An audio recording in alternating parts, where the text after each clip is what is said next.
Vamos caminando poco a poco hacia nuestro tiempo. Ya vamos por el siglo XVII y no dejamos, en lo particular no dejo de maravillarme conociendo las historias de estos hombres y estas mujeres que han marcado sin duda un antes y un después en, en el caminar de nuestra iglesia, porque siendo nuestra iglesia la única institución del mundo que pudiéramos decir que no solamente es un estado como tal, un país, tiene todos los elementos diplomáticos, leyes y constituciones que eso pueda implicar.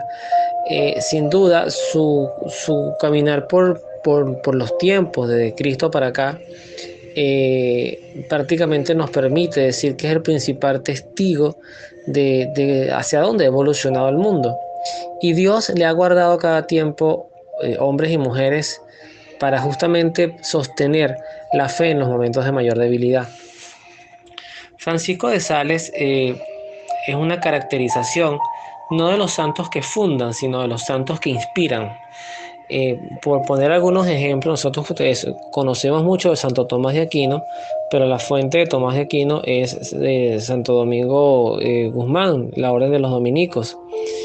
Y en el caso, por ejemplo, de congregaciones como una que recientemente estoy yo conociendo, que además es una congregación muy nueva, que es de mujeres, es de religiosas, las teresianas, que se inspiran en el carisma de Teresa, pero de Teresa de Jesús, la doctora, pero estas a su vez se fundan en un fundador, valga la redundancia, que se llama Enrique de Ossó.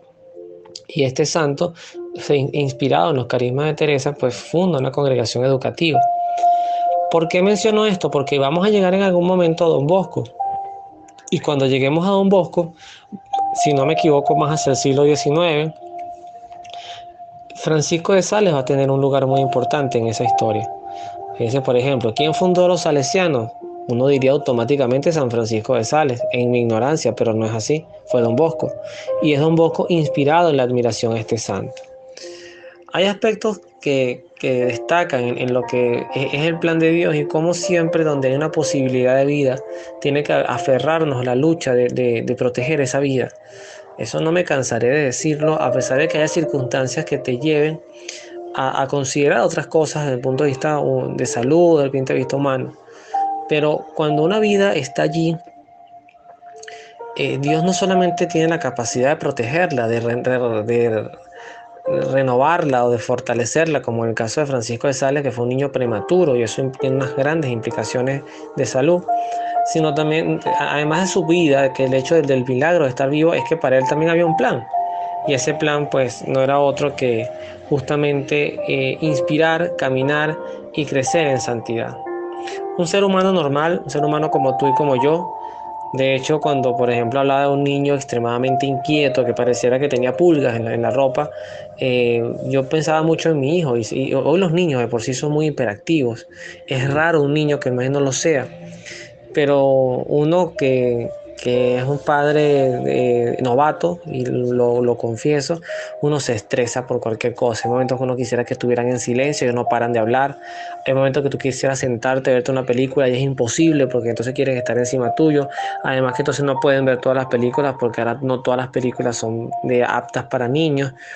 Se meten en las conversaciones, están pendientes como de todo, no le da vida a su mamá, porque entonces quiere estar siempre encima de su mamá. O sea, son niños y ese ímpetu del ser niño, de explorar, de conocerlo, tenía un santo como Francisco. Pero otro aspecto importante es que no es verdad, o quizás sí, no lo sé, pero no es verdad que, para mí no es verdad que estos tiempos, por ejemplo, sean más difíciles vivir contra las tentaciones que antes. Por ejemplo, que hubiese sido, tocando el personaje invitado, que hubiese sido la vida de Francisco de Sales si hubiese conocido las redes sociales, las películas, todos estos distractores, la tecnología, los juegos de video. No lo sabemos, pero sin duda en nuestros tiempos, hoy siglo XXI, año 2022, que hago esta grabación, en octubre del año 2022, Dios estará creando santos para nuestros tiempos, a pesar de las redes sociales, a pesar de tantos distractores y tantas tentaciones que hay. Pero fíjense que dice el texto que inclusive para su tiempo conservar la pureza no era nada fácil. Sin duda, estos elementos, por ejemplo, la debilidad de la carne, eso han acompañado al mundo en todos sus tiempos, de que el ser humano es humano como tal. Hay elementos instintivos, hay deseos, hay implícitos que si no están educados y enfocados, pues nos pueden devorar la vida. Y es así, eso pasa, insisto, en todos los tiempos y en una buena parte de nuestra vida útil con cierto nivel de salud. Ya quizás cuando uno va entrando hacia la vida adulta o hacia la tercera edad, como decía una amiga que en paz descanse, una señora que ya mayor, ya le decía a su hijo, aunque el cuerpo envejezca, la mirada no. O sea, usted puede ver a una mujer con 80 años o un hombre, en el caso de las mujeres, y no sé si decir que sentir un deseo, pero sí ver belleza y saber admirar la belleza, diciéndolo en un término muy respetuoso. Pero Francisco de Sales nos muestra quizás algunas claves para luchar contra esto, o por lo menos para enfrentarnos y fortalecernos. Y una de ellas es el apartarnos de las malas amistades, de los malos entornos.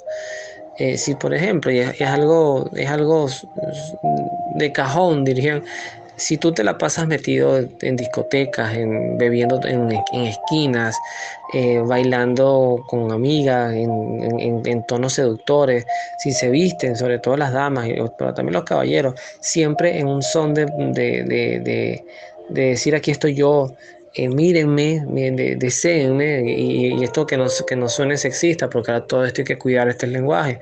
La mujer no se viste para ser deseada, dirían algunos, ni tampoco tiene por qué prelar el hecho de que tú te vistas, o sea, que tú seas culpable de que te digan algo, como decían con las violaciones. Es que te violaron porque tenías minifalda. No, eso no puede ser el argumento. El argumento es que no tenían que violarte y punto. El argumento es que no tenían que insultarte ni humillarte. Y en eso estamos claros. Pero tampoco seamos tan cándidos de no asumir que muchos de los elementos eróticos que llevan a malos deseos o a malos actos derivan de las cosas que escuchamos, de cómo nos vestimos, de cómo nos rozamos con el otro.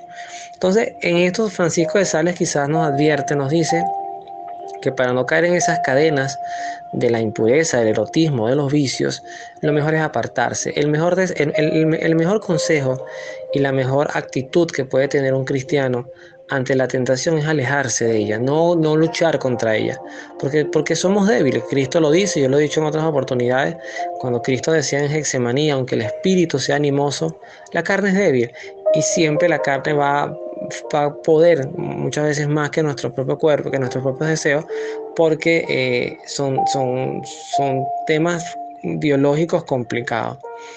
Y esto pasa en todos los sentidos. Sin embargo, el demonio, que además, como dice San Pedro, nos ronda buscando a quien devorar. Ese rondar, me gusta esa ilustración que una vez escuchaba, que es girar en torno a nosotros buscando la puerta, cómo entrar, buscando nuestra debilidad, nos estudia. Y fíjense que en Francisco no sabía que no le iba a entrar por impureza, pero sí le podía entrar por obsesiones del punto de vista filosófico de vida. Y entra entonces el tema de la predestinación que predicaba Calvino, un protestante muy cercano a Lutero, que para que lo tengan claro, quienes no lo conozcan, no soy experto, pero algo más o menos sé. La predestinación es que así tú seas el peor de los peores seres humanos, si tú estabas predestinado a salvarte, tú ibas a ir al cielo. Y así tú seas Francisco de Sales, si estabas predestinado a irte al infierno, te ibas a ir al infierno, porque ya estabas predestinado por Dios. Esa obsesión, ese pensamiento es muy peligroso, porque en cualquiera de los dos sentidos evita que el ser humano se esfuerce por ser mejor. Si tú te crees en la predestinación y además crees que tienes la respuesta hacia dónde vas a ir eternamente, si estás entre los condenados, pues ¿para qué voy a ser bueno? Si igual me voy a condenar. Y si estás entre los salvados, pues ¿para qué voy a ser, por qué no ser malo? Si igual yo me voy a salvar. O sea, ¿por qué no hacer cosas malas? Y fíjense cómo el demonio va atormentando con esto, pero al final Francisco de Sales logra un ancla, y siempre es el ancla de la salvación, que es decirle a Dios: Señor, aunque vaya al infierno, permíteme que estando allí te pueda seguir amando. Eso pareciera una barbaridad, pero muchas personas que entienden esto, es quizás una forma de transformar lo que en vida pueda traducirse como el gran sufrimiento. Hay personas que pueden experimentar sufrimientos muy duros, Ahorita viene a mi mente una compañera de trabajo que está pasando una situación muy compleja en este momento, por eso me viene a mi mente. Una situación de salud muy compleja, además que también para ella, no voy a entrar en detalles, pero para ella va a implicar un antes y un después de ese accidente que tuvo. Marcadamente su vida no va a ser igual, va a ser un poco más limitada. Mas, sin embargo, ahorita está luchando por su vida. No sé, solo Dios sabrá qué va a pasar con ella, pero esto puede tener también un poquito lo que inspiraría a un Francisco de Sales en esta forma de orar: Señor, aunque esté pasando por este infierno en mi vida ahorita, por este dolor, por este sufrimiento, no permites que deje de amarte. Y ese amar va a fortalecer. Puede ser una manera diferente de reexpresar tu vida, de ahora decir, bueno, ahora voy a dedicarme a esto, no a esto. Ahora quiero enfocarme por este proyecto de vida. Quiero ser un filántropo en amar, pero amar dando a conocer a Cristo. Hoy el Padre, en la homilía del domingo 23 de octubre, decía que estábamos celebrando el Domum, las misiones, y él preguntaba, y todos caímos en la trampa, ¿no? ¿Quiénes son misioneros? Y ninguno levantamos la mano. Y él dice: ¿quiénes están bautizados? Todos levantamos la mano, menos un niñito que estaba ahí pequeñito, que está recién nacido, obviamente, pero que lo estaban presentando en el templo también. Me recordó mucho ese pasaje cuando Jesús lo presentaron en el templo. Entonces él decía: todo bautizado está llamado a ser misionero. Entonces, efectivamente, en el grupo que nosotros nos toque compartir y estar, tenemos que llevar la palabra de Dios, dar a conocer a Cristo y permitir que Cristo viva en nosotros también. Por eso, algo importante acá: fíjense que luego de esta tentación que vive Francisco de Sales, sale revelada otra cosa, que además me identifica un poco, que es que era iracundo, era un hombre que se llenaba de ira con facilidad, le molestaba muchas cosas.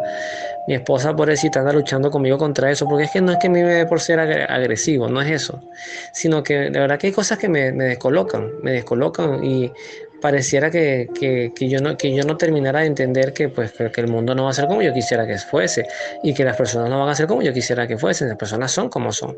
Entonces yo llego a un sitio, veo algo, veo una catequesis, y empiezo internamente a evaluar lo que está pasando allí, y a veces como un pecado de superioridad, como que si lo hiciera yo lo haría mejor, pero es que eso no es así. Es que en realidad tenemos que reconocer. Fíjense ustedes, un pensamiento que me ocurría en misa.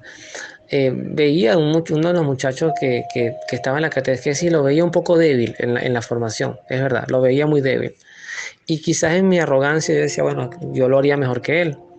Pero después Dios me hizo este pensamiento. Él decía: sí, posiblemente tú lo harías mejor que él, pero el que me está dando el tiempo es él y no eres tú. Y ese tiempo lo valoro más que lo que tú puedas tener en ti, que además te lo atesoras para ti, y no lo terminas de dar a comunidades o a personas que lo necesitan. Esa manera de Dios interpelarnos y de decirnos: basta de juzgar, basta de creernos por encima basta de creernos más dignos que otros.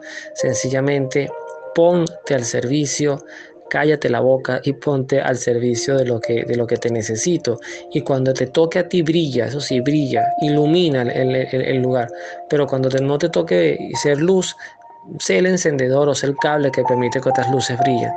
Eso me parece importante reflexionarlo, porque creo que nuestras vidas se están dejando llevar mucho por juicios, por evaluar a otras personas, por inclusive construirnos. Yo esta semana que terminó, escuchaba unas X circunstancias laborales, pero escuchaba como desde una pequeña información habían personas que construían toda una retórica, rellenaban toda una historia, solamente con 3 palabras que sugerían eso, pero que no teníamos certeza y lo dábamos como un hecho. Y eso es uno de los grandes pecados que tenemos. Eso es una de las formas de matar al prójimo. Tenemos mucho que crecer. Y ojalá que estos audios no solamente me sirvan a mí mismo, que créanme que a veces lo hago por yo mismo, obligarme a conocer vidas de santos, profundizar en la palabra de Dios, sino que permita a otros también crecer y ser esos frutos del cristianismo, para que cuando nuestro Señor decida volver, porque va a volver, cuando sea la parucía de nuestro Señor, cuando sea el momento de la redención definitiva, de cuando ya Cristo venga a separarlo, el trigo de la cizaña, y, y todavía queden cristianos que luchen y que defiendan lo que Dios ya nos dijo, que no quiere que cambie, sino que quiere que se viva. Puede ser que las formas de transmitir el Evangelio sean distintas.